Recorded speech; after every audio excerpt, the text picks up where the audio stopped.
నమస్తే అండి, నేను రజా. మంత్ ఎండ్కి శాలరీ పడుతుంది, కానీ 5వ తారీఖు కల్లా శాలరీ అయిపోతుంది. ఏం జరుగుతుందో తెలియట్లేదు. అన్నీ కట్టడానికి వెళ్ళిపోతున్నటువంటి పరిస్థితి, డబ్బులైతే ఏం మిగలడం లేదు. అయితే ఇలా శాలరీ ఖర్చు అయిపోతూ ఉంటే కనుక నేను కొన్ని రూల్స్ చెప్తాను.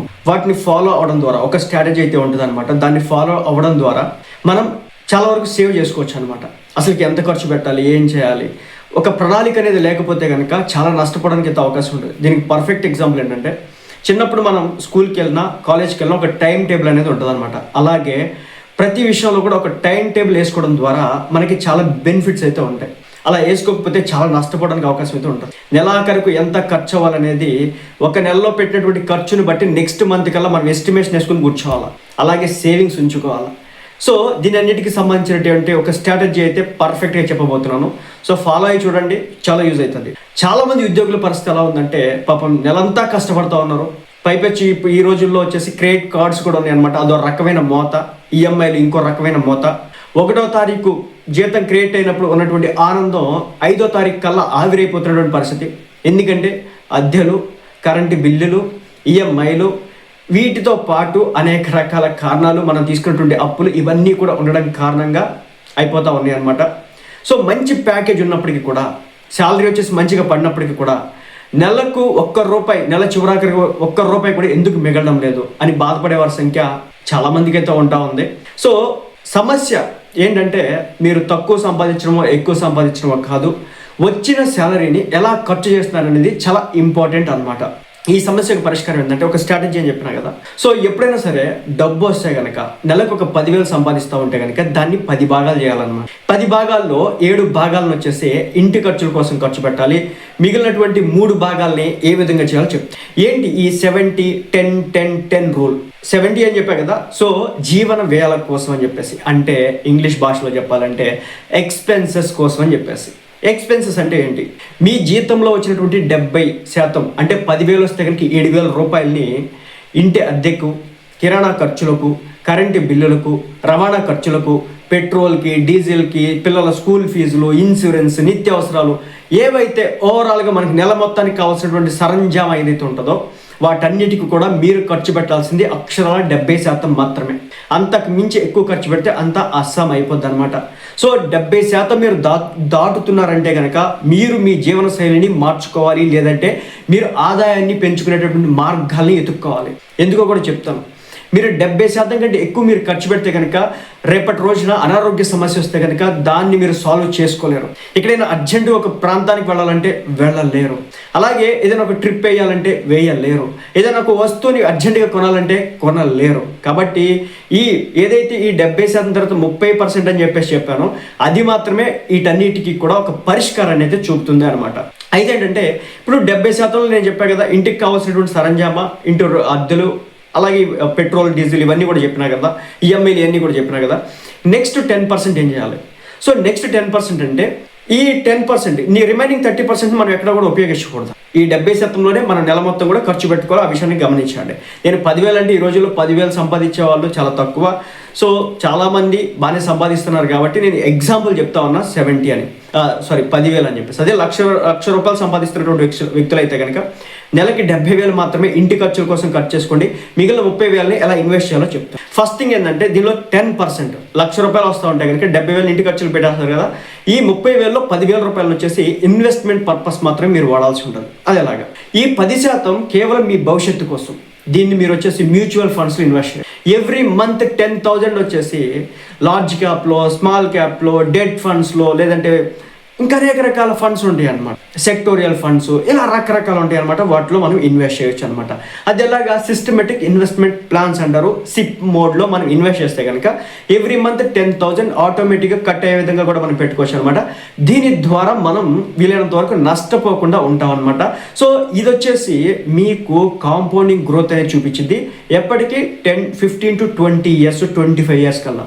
మీ ఏజ్ 25 లేదా 30 years అనుకుంటే కనుక 55 yearsకి 50 years కల్లా మీరు రిటైర్ అవ్వాలనుకుంటే కనుక ఇప్పటి నుంచి ప్రతి నెల ఒక 5-6 వేల రూపాయలు మీరు ఇన్వెస్ట్ చేయడం స్టార్ట్ చేయాలి. ఇలా చేస్తే కనుక మీకు 55 years వచ్చిన తర్వాత మీరు పనిచేయాల్సినటువంటి అవసరం ఉండదు. అలాగే ఇంతకుముందు వీడియోలో కూడా చాలా సందర్భాల్లో చెప్పాను, స్టెప్ అప్ చేస్తూ ఉండండి ఎవ్రీ ఇయర్ కూడా. అలాగే పీపీఎఫ్తో పాటు లేదంటే నేషనల్ పెన్షన్ స్కీమ్ ఎన్పిఎస్ అని ఉంటాయి అనమాట. దీంట్లో కూడా మీరు ఇన్వెస్ట్ చేయొచ్చు అనమాట. ఇలా ఇన్వెస్ట్ చేయడం ద్వారా కాంపౌండింగ్ అనేది జరుగుతుంది అనమాట. ఈ కాంపౌండ్ వల్ల మీరు చిన్న వయసులో పెట్టేటటువంటి ఈ పెట్టుబడి రిటైర్మెంట్ సమయానికి భారీ నిధిగా ఉంటుంది. ఇదే మనకి గవర్నమెంట్ ఎంప్లాయీస్లో స్పష్టంగా కనిపిస్తూ ఉంటుంది. చాలా మందికి పీపీఎఫ్ అని చెప్పేసి ఉంటుంది కదా, అంటే ఎవ్రీ గవర్నమెంట్ జాబ్ కావచ్చు లేదా ప్రైవేట్ జాబ్ హోల్డర్స్ కూడా ఈ పీపీఎఫ్ ఇవన్నీ కట్ చేస్తారు కదా. ఇవి వచ్చేసి గవర్నమెంట్ జాబ్ వాళ్ళకి వచ్చేసి 60 years తర్వాత నుంచి ఆ పెన్షన్ రూపంలో అది 40,000 50,000 నెలకి ఎంతైతే అంత ఇవ్వడం జరిగింది. ఎందుకంటే ఇప్పుడు కట్ చేసుకునేటువంటి మనీ మొత్తాన్ని వాళ్ళు ఇన్వెస్ట్ చేసి చివరికి వాళ్ళు ఇవ్వడం అయితే జరిగింది గవర్నమెంట్. నెక్స్ట్ 10%. సో 70% ఇంటి కోసం అని చెప్పేసి వాడేసినాం, పిల్లల ఫీజుల కోసం. 10% వచ్చేసి ఇన్వెస్ట్మెంట్ కోసం వాడినాం. నెక్స్ట్ 10% వచ్చేసి పొదుపు మరియు ఎమర్జెన్సీ ఫండ్. అంటే ఎలాగో చెప్తాను, జీవితంలో ఎప్పుడు ఏ సమస్య ఎలా వస్తుందో మనకు తెలియదు. అది అనారోగ్య సమస్య కావచ్చు, లేదంటే మరొక సమస్య కావచ్చు, ముఖ్యంగా ఆర్థిక సమస్య ఎప్పుడు వస్తుందో మనం చెప్పలేం. వీటిలో అన్నిటికంటే ముఖ్యమైనది మెడికల్ ఎమర్జెన్సీ అనమాట. దీనికోసం మన భారతదేశంలో చాలా మంది డబ్బులు అయితే పక్కన పెట్టుకోరు. వెంటనే మనకు ఉన్నటువంటి గవర్నమెంట్ హాస్పిటల్స్ ఉన్నాయి కాబట్టి వెంటనే వెళ్ళిపోతున్నాం. కానీ ఏంటంటే మనం చెప్పలేం కదా, ఒకవేళ ప్రైవేట్ హాస్పిటల్లో మంచి ట్రీట్మెంట్ తీసుకోవాలి, కొంచెం డబ్బు కేర్ మంచిగా చూసుకోవాలనుకుంటే కనుక ప్రైవేట్ హాస్పిటల్కి వెళ్ళాల్సినటువంటి పరిస్థితి. అయితే మెడికల్ ఎమర్జెన్సీలు వచ్చినా, ఆకస్మిక రిపేర్లు లాంటివి ఏమైనా వచ్చినా, ప్రయాణాల కోసం ఈ 10% మనం ఎప్పుడు కూడా పక్కన పెట్టుకోవాలన్నమాట. అంటే 6 నెలల ఖర్చుకు సరిపడా డబ్బు మీ దగ్గర ఎమర్జెన్సీ ఫండ్లో ఉంటే కనుక అప్పులు చేయాల్సినటువంటి పని అయితే ఉండదన్నమాట. కాబట్టి అర్థమైంది కదా, ఈ ఎవ్రీ మంత్ ఒక 10,000 రూపీస్ ఏవైతే ఉంటాయో వీటిని మీరు పక్కన పెట్టుకోండి. సో ఎందుకోసం అని చెప్పేసి అంటే తప్పనిసరిగా మీ లైఫ్లో ఏదైనా హెల్త్ ఇష్యూస్ ఏమైనా వస్తే కనుక వెంటనే టక్కునే ఇది యూజ్ చేసుకోవడం కోసం, అంతేగాని మ్యూచువల్ ఫండ్స్లో కట్టిందో లేకపోతే మీ ఫిక్స్డ్ డిపాజిట్ వేసిందో దాన్ని బ్రేక్ చేయకుండా ఉండడం కోసం. నెక్స్ట్ 10% అనమాట. ఇది వచ్చేసి అప్పులు తీర్చడానికి లేదా మన యొక్క వ్యక్తిగత వృద్ధిని పెంచుకోవడానికి. అది ఎలాగో చెప్తాను. మీకు పాత అప్పులు ఉంటే కనుక, అంటే క్రెడిట్ కార్డ్ బాకీ లాంటివి ఏమైనా ఉంటే కనుక ఈ 10% మీరు కట్టండి. దీన్ని యూజ్ చేసుకొని తీర్చడానికి. ఒకవేళ మీకు అప్పుల నుంచి విముక్తులు అయిపోతే, మీకు ఈఎంఐస్ లాంటివి ఏమీ లేకపోతే కనుక మీ స్కిల్స్ని పెంచుకోవడానికి కోర్సెస్ కోసం, అదేవిధంగా వెల్నెస్ కోసం, లేదంటే కొత్త విషయాలు నేర్చుకోవడం కోసం, దీంతోపాటు కొంత ఎంటర్టైన్మెంట్ కోసం మాత్రం ఇవైతే ఉంచుకోండి అనమాట. సో ఈ విధంగా చేయడం ద్వారా ఏంటంటే ముఖ్యంగా సెల్ఫ్ ఇంప్రూవ్మెంట్ కోసం, అలాగే మీ అప్పులు తీర్చడం కోసం ఒక 10% మీరు పెట్టుకోండి. అలాగే ఒక 10% వచ్చేసి ఎమర్జెన్సీ ఫండ్ కింద ఉంచుకోండి. ఇంకో 10% వచ్చేసి ఇన్వెస్ట్మెంట్ చేసుకోండి. 70% వచ్చేసి మీ యొక్క జీవితానికి సంబంధించినటువంటి దైనందిన ఏ అయితే అవసరాలు ఉంటాయో వాటిలో ఇన్వెస్ట్ చేయడం, వాటిలో ఖర్చులు పెట్టుకోండి. సో ఏ విధంగా అమలు చేయాలి? మీ జీతం పడగానే ముందు 10% ఏదైతే ఉంటుందో దీన్ని వచ్చేసి మీ ఇన్వెస్ట్మెంట్ పర్పస్ ఏదైతే చెప్పినానో, సిప్ అని చెప్పేసి ఏదైతే చెప్పినానో, పీపీఎఫ్ అని ఏదైతే చెప్పినానో దాంట్లోకి ముందు మళ్ళించాలి. మీకు వచ్చినటువంటి 100%లో ముందు ఇన్వెస్ట్మెంట్కి వెళ్ళిపోవాలన్నమాట, తర్వాత డబ్బులు. ఆ తర్వాత ఈ రూల్ మొదలుపెట్టే ముందు ఒక నెల పాటు మీ ఖర్చులను నిజాయితీగా ఒక డైరీలో రాసుకోవాలి మీరు. ఎందుకంటే ఏ నెల ఎంత అవుతుందో మీకు తెలియదు కదా. ఒక నెల ఒక 5,000 10,000 రూపాయలు ఎక్కువ అవచ్చు, ఒక నెల ఒక 5,000 10,000 రూపాయలు తగ్గవచ్చు. కాబట్టి ఈ ముందు నెలలో మనం ప్రతిరోజు ఎంత ఖర్చు పెడుతున్నాం, సో ఏ దానికి ఎంత ఖర్చు పెడతాం అని చెప్పేసి కరెక్ట్ ఒక బేరేజ్ వేసుకొని నెక్స్ట్ మంత్ నుంచి మనకు వచ్చేటటువంటి శాలరీలో ఈ విధంగా ఇన్వెస్ట్ చేసుకోవడం స్టార్ట్ చేయాలి. అలాగే చాలా క్రమశిక్షణ అవసరం. మనం మ్యూచువల్ ఫండ్లో పెట్టినా లేదంటే మరొక దాంట్లో ఇన్వెస్ట్ చేసినప్పుడు మీరు గుర్తుపెట్టుకోవాల్సిన విషయం ఏంటంటే దాన్ని బ్రేక్ చేయకూడదు. మీరు ఎమర్జెన్సీ ఫండ్ కోసం దేనైతే ఏర్పాటు చేసుకున్నారో దాంట్లోనే ఉంచుకోండి. అంతేగాని ఇష్టం వచ్చినట్టుగా బ్రేక్ చేసినారంటే కనుక అది ఏదైతే మీరు కాంపౌండింగ్ చూస్తూ ఉంటారో అది బ్రేక్ అయిపోతుంది అనమాట. సో మీ ఆర్థిక స్వావలంబన ఏదైతే ఉంటుందో అది నష్టపోవడానికి అవకాశం ఉంటుంది అనమాట. జీవితంలో మళ్ళీ ఆర్థిక కష్టాలు వెంటాడతాయి అనమాట. గుర్తుపెట్టుకోండి, ఎప్పుడైనా సరే మీరు 100 రూపాయలు చొప్పున ఎవ్రీ వీక్ ఎవ్రీ మంత్ ఎంతో కొంత ఒక 500 చొప్పున ఇన్వెస్ట్ చేస్తే కనుక ఒక సర్టెన్ టైం పీరియడ్ రీచ్ అయిన తర్వాత ఆ ఇన్వెస్ట్మెంట్ అనేది పాజిటివ్గా వెళ్తుంది, చాలా గ్రోత్ అయితే చేస్తుంది. అలా కాకుండా వాడేసుకుంటూ వెళ్తే కనుక నష్టపోవడానికి అయితే అవకాశం అయితే ఉంటుంది. కాబట్టి మొత్తంగా మీ శాలరీని నియంత్రించడం అంటే మీ జీవితాన్ని మీరు నియంత్రించుకోవడం అనే విషయాన్ని అయితే గమనించండి. 70-10-10-10 రూల్ అనేది కేవలం అంకెలు మాత్రమే కాదు, అది మీ ఆర్థిక స్వేచ్ఛనిచ్చేటటువంటి ఒక ఆయుధం. ఈ నెల నుంచే ఈ కొత్త పద్ధతిని మీరు స్టార్ట్ చేయండి. మీ బ్యాంక్ బ్యాలెన్స్ ఖాళీ అవ్వకుండా చూసుకోండి. సో కాబట్టి ఈఎంఐస్ విషయం కూడా ఇంకొకటి ఇక్కడ ఒక చిన్న టిప్ అయితే చెప్పే ప్రయత్నం చేస్తాను. ఈఎంఐస్ పెట్టుకునేటప్పుడు ఒక విషయం గుర్తుపెట్టుకోండి. మీరు కార్ ఈఎంఐ పెట్టుకున్నారు, నెక్స్ట్ ఇంకేదో వస్తువు తీసుకోవాలనుకుంటున్నారు, సేల్లో వస్తుంది అనుకుంటున్నారు, దయచేసి అది తీసుకోవడానికి పోస్ట్ పోన్ చేసుకో. ఎప్పుడైతే మీరు ఫస్ట్ ఒక ఈఎంఐ కంప్లీట్ చేసిన తర్వాత మాత్రం ఇంకో ఈఎంఐ వైపు అడుగులు వేయండి తప్ప ఒకేసారి 2 ఈఎంఐలు పెట్టుకోవద్దు.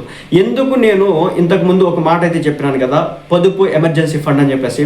ఇది 6 months పాటు పక్కాగా మీ దగ్గర ఉండాలని ఎందుకు చెప్తున్నానంటే, ఇది కేవలం హెల్త్ ఇష్యూస్ వస్తే మాత్రమే కాదు, సడన్గా మీ ఉద్యోగం పోతుంది. అప్పుడు మీరు ఏం చేస్తారు? అలాంటి క్రమంలో మళ్ళీ ఉద్యోగాన్ని ఎత్తుకోవడానికి 3 నుంచి 6 నెలల సమయం పట్టవచ్చు. ఆ క్రమంలో మీరు ఇంటిలో కూర్చున్నా సరే మీరు డబ్బులు నష్టపోకుండా ఉండాలి, మీ మీద ప్రెషర్ పడకూడదు, మీ ఉద్యోగం వచ్చే వరకు మీరు హ్యాండిల్ చేయగలరు అనుకునే విధంగా ఉండాలంటే తప్పనిసరిగా ఎమర్జెన్సీ ఫండ్ అనేది కీలక పాత్ర వహిస్తూ ఉంటుంది. కాబట్టి ఇప్పుడు చెప్పినటువంటి ఏదైతే రూల్ ఉందో ఆ రూల్ని మీరు ఫాలో చేసి చూడండి, తప్పనిసరిగా మీరు పాజిటివ్ రిజల్ట్స్ అయితే పొందగలుగుతారు. మళ్ళీ చెప్తున్నాను, చిన్న వయసు నుంచి ఇన్వెస్ట్ చేయడం నేర్చుకోండి. ఎప్పుడైతే జాబ్ వస్తుందో ఆ తర్వాత నుంచి చిన్న మొత్తాలు ఇన్వెస్ట్ చేయండి. ఒకేసారి పెద్ద మొత్తాలు ఇన్వెస్ట్ చేయాల్సిన పని లేదు. ఒకేసారి ₹1,00,000 ఇన్వెస్ట్ చేయాల్సిన పని లేదు, 50,000 ఇన్వెస్ట్ చేయాల్సిన పని లేదు. ₹1,000తో స్టార్ట్ చేయండి. ₹1,000 కూడా నా వల్ల కాదు, 500తో స్టార్ట్ చేయండి. 500 కూడా నా వల్ల కాదు, 100తో స్టార్ట్ చేయండి. చాలా మ్యూచువల్ ఫండ్స్ ఆఫర్ చేస్తూ ఉంటే ₹100 కూడా ఇన్వెస్ట్ చేయడం కోసం అని చెప్పేసి. సో ఇన్వెస్ట్ చేయడం మాత్రం మానకండి. మానితే మాత్రం నష్టపోవడానికి అయితే అవకాశాలు అయితే ఉంటాయి. ఆ విషయాన్ని అయితే గమనించండి. సో దీనికి సంబంధించిన డౌట్ ఉంటే కనుక కింద కామెంట్ చేయండి, రిప్లై ఇచ్చే ప్రయత్నం అయితే చేస్తాను.